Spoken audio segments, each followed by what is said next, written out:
On the first layer of the abyss, two cave raider kids, Riko and Nat, search for precious materials known as relics. Both get separated to search individually, and Riko remains successful in finding 4 relics, but it gets difficult for her to carry them alone. She calls Nat for help, but to her surprise, Nat is knocked unconscious and is about to be eaten by a crimson split-jaw, monstrous creature. To save Nat, Riko bows her red whistle and diverts Split-Jaw's attention to herself. After being diverted, Split-Jaw attacks Riko and begins chasing her in order to eat her. While running, when Riko reaches a dead end, a sharp ray of blazing energy attacks the monster from behind and saves her. Following the ray of energy, Riko finds a robot boy in an unconscious state. Meanwhile, Nat regains consciousness, and Riko and Nat carry the robot boy to their home, Belchero Orphanage. They divert the director's attention at the gate to take the robot boy inside. The following day, the director instructs all red-whistled students to collect relics, since they are the source of income for the Belchero Orphanage. Later, Riko pledges Purple Whistle instructor Jiru to let her search the deeper layers of the abyss, but Jiru informs her that she is not yet ready to be assigned this task. Later at night, Riko and her friends give the robot boy an electric shock to bring him into consciousness. After getting to his senses, robot boy remains unaware of his existence. Riko's act brings blackout in the whole orphanage, and Jiru already knows the person behind it must be Riko and comes to her room. The robot boy hides on the roof, but Jiru catches Riko and takes her to clean the orphanage as a punishment. After some time, Riko hides from Jiru's eyes, and after giving the robot boy the name Reg, takes him out during the sunshine to show him the largest city of Orth, which is around a giant hollow main abyss. She reveals to the robot boy that she found him on the edge of an abyss and believes that the boy came from the death of it. In order to let Reg live with them, the group devises a plan to arrange a story, via which Reg makes Jiru agree to let him live in the orphanage as the cave raider. Reg has been accepted in the orphanage and begins living with Riko and everyone with the training rank as a bell. After a few months, a black whistle cave raider Helpless arrives from the abyss second layer, with Riko's mother Lyza's white whistle and sealed documents. As Lyza was a legendary cave raider, the city arranges a festival in return honor of her white whistle. Helpless gives Riko her mother's white whistle and allows her to look at the sealed documents later. At the festival, Jiru informs Riko that she was born in the depth of the abyss, but her mother protects her using the abyss curse-repelling vessel and takes her back to the surface.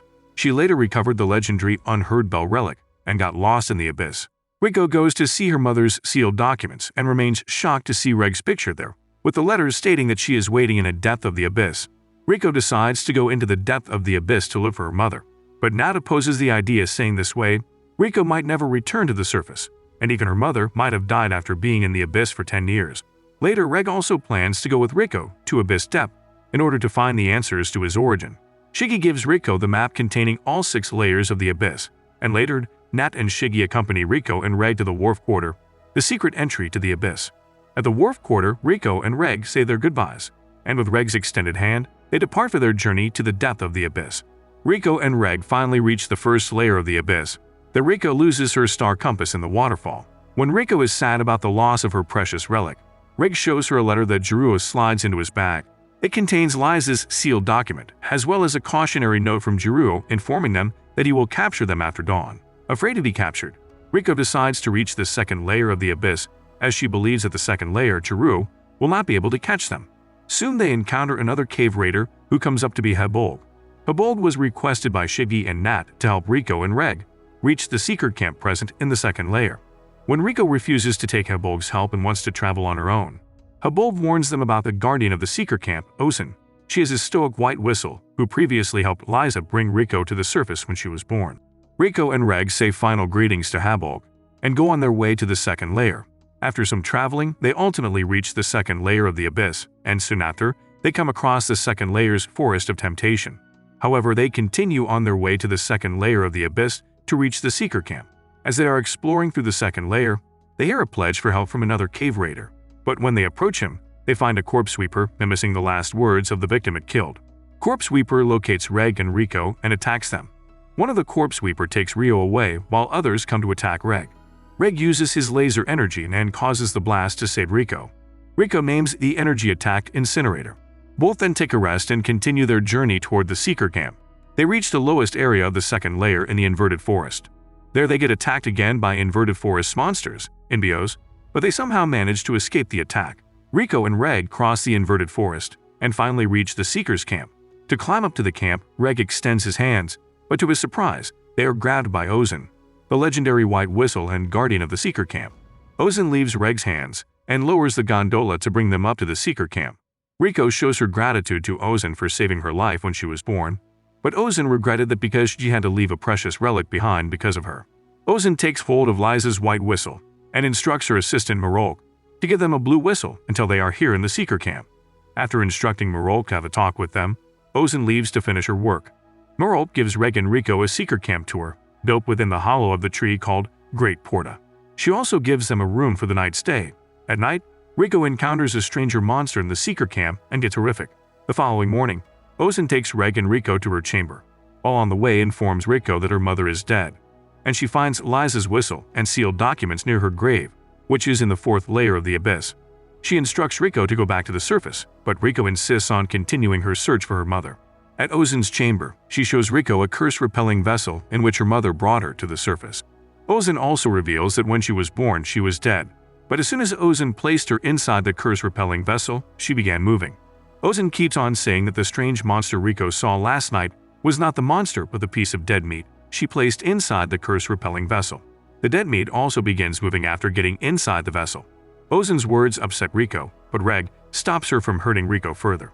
After revealing to Reg and Riko that she deceived them and tried to kill Riko, Reg stops her. However, Ozen starts beating Reg instead and tries to dismantle him. Reg finds that Ozen is also a superhuman with differently made hands.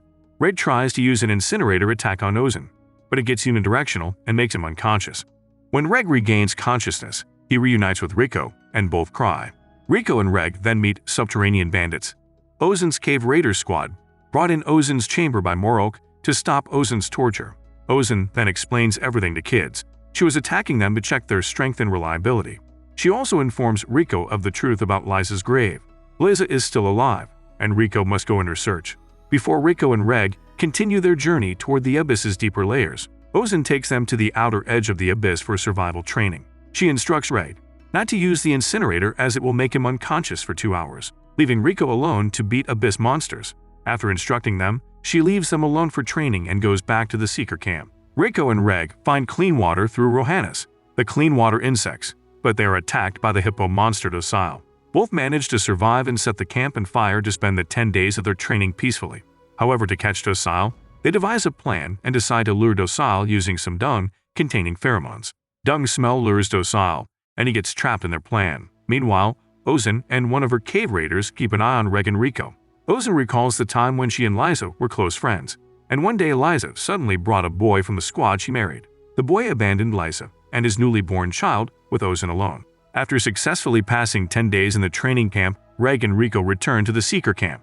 Ozen informs Riko that on the surface, time passes quickly, but in the abyss, it has a short period, which means the chances of Ozen's survival are higher. She instructs them not to stay in the 5th layer for long, and warns them of the other white whistles present in the deeper layer of the abyss. Ozen gives Riko Lyza's everlasting pickaxe, a Blaze Reaper, and shares some of the secrets of other white whistles. After that, Riko and Reg say goodbye greetings and depart on their way to the 3rd layer of the abyss, while Ozen recalls promising Lyza that she would help Riko on her journey to the abyss's deeper layer.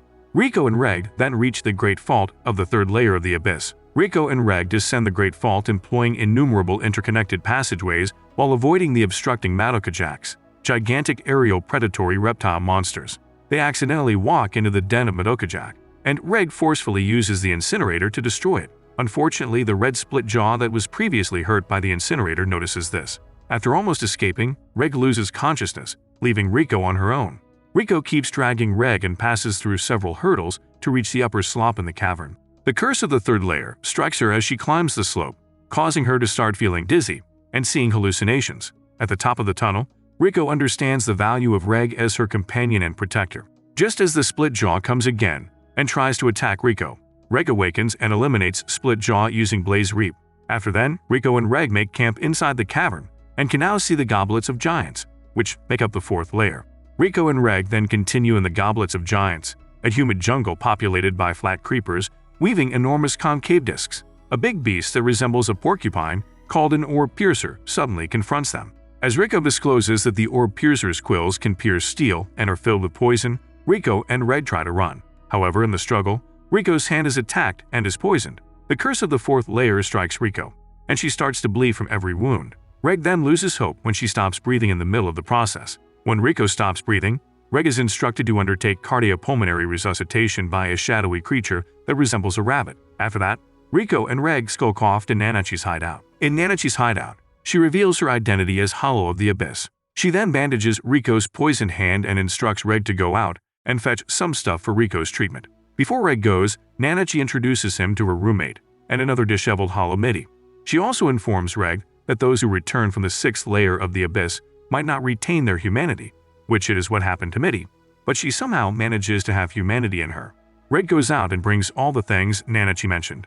Mei develops a liking for Riko and begins taking care of her. Reg informs Nanachi that the purpose of their journey is to find Riko's mother, Lyza. Nanachi looks at Reg's helmet and installs an audio tracker inside it. She and Reg then approach the orb that poisoned Riko. Just as Reg reaches the orb, he sees a black whistle being ambushed by it. With the help of an audio tracker, Nanachi guides Reg, and following the order, he fights with the orb. After grabbing Orb's sensing organ, Reg attacks Orb and eliminates it. He then approaches Black Whistle and asks him to send his message to Jiru on the surface that they are still going on their journey. Reg returns to Nanachi and thanks her for helping him kill Orb. However, as a return thanks, Nanachi wants him to kill Midi for her, much to Reg's surprise. Nanachi then reveals that she and Midi were orphans and were taken into the 5th layer of the Abyss by the White Whistle Bondruid for his cruel experiments.